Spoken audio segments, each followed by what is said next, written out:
Welcome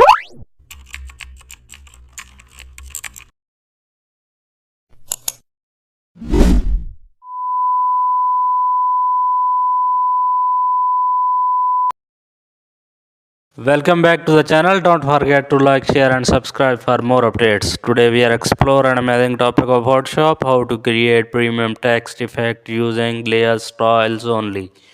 Create a new canvas in Photoshop, click type tool and type your text. Choose a clean bold font.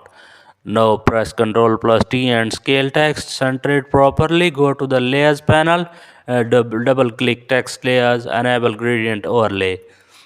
Choose dark to light gradient, adjust angle slightly. Now turn on inner shadow, reduce opacity to keep it soft. Enable drop shadow, increase blur from smooth look. Now turn on stroke, set stroke size small. Press OK, duplicate text layer. Your project is ready in Photoshop. Thanks for watching.